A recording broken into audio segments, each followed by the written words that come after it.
Hitman World of Assassination comes to iOS devices 9 years after its original release with all 21 locations, DLCs and all but one mode. I've played through Hitman before, but I was intrigued how the game would play on an iPhone, so let's find out. For those less familiar with the Hitman games, you play as Agent 47, a genetically engineered perfect assassin. During the course of the game you visit a wide array of locales, including a fashion show in Paris, a stately home in England, and a picturesque American town, also it seems. There is an overarching story which aims to tie everything all together, but really each location serves as an independent assassination playground for Agent 47 to take out critical targets.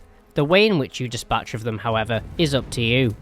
With this in mind, you'll start each mission by planning your starting location, selecting a disguise once unlocked, and any equipment you wish to take with you on the mission. Hitman is first and foremost designed as a stealth-first game, with a focus on disguises to blend in with your environment. As you explore a location for the first time, you'll be able to access public areas in your suit, but you'll begin to observe character jobs or disguises which provide access to public areas such as a kitchen staff uniform or security guard in the Paris level. Once you've identified your target disguise, you'll need to observe the behaviours of one of these NPCs, knocking them out and taking on their disguise. This will allow you to roam the locations if you were that person. However, be on the lookout for those select few NPCs who will see through your disguise. Depending on your chosen difficulty, the game will offer more guidance for possible avenues you could go down, or if you choose the higher difficulty option, you will be left to your own devices. Eventually you'll get close to your target and begin to plot how to take them out. As I mentioned earlier, the method is up to you.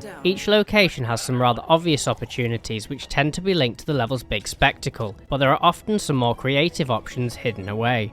As a mobile game, I think it's important to talk about the touch controls experience along with the game's support for controllers such as the PlayStation DualSense. The touch controls experience is pretty well designed and functional, but isn't the easiest or most responsive. Every input you'd want is either on screen at all times or appears based on contextual prompts such as walking behind someone. This helps to keep the number of on-screen buttons and prompts to a minimum while keeping the must-haves always on the screen. The controller experience functions exactly as it does in the console versions of the game and has native support for PlayStation DualSense and Xbox controllers. Curiously, you can connect a Switch 1 Pro controller and the game will map it to the DualSense controller. However, the button mapping doesn't line up correctly. I couldn't connect a Switch 2 Pro controller to iOS at all, which seemed rather odd. The benefit of using a controller besides the more accurate inputs is the elimination of on-screen control points, so the game looks much less cluttered as a result.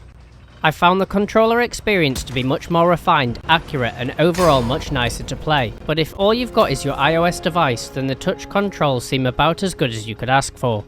I'm reviewing Hitman World of Assassination on the least powerful device the game is compatible with, in the iPhone 15 Pro, so chances are all other iOS devices may look and run better than this. Please also bear in mind that recording the game has a negative impact on game performance, so the footage you'll see is worse than the reality.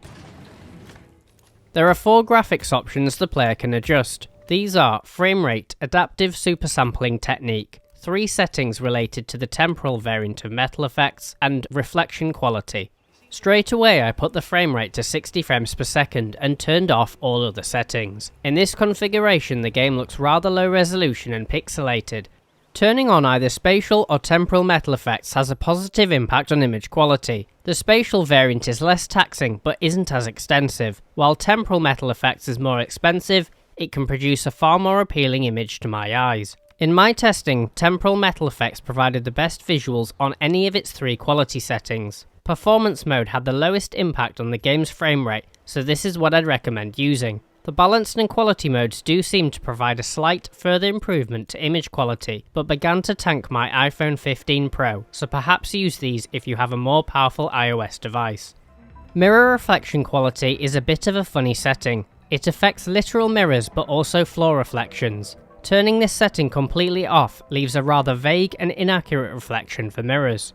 Turning reflections on at any quality level seemed to cause an issue for temporal metal effects, as mirror reflections shimmer like crazy. I decided to go with the low setting as it provides a slightly more accurate image than the setting turned off, but any higher setting seemed pointless as the shimmering persisted even on the highest setting, and this will be taking up rendering resources I'd rather have available for a better frame rate. The game looks and runs pretty well settings dependent, and I'm on the lowest power device possible, so I'll say it's been optimized very well.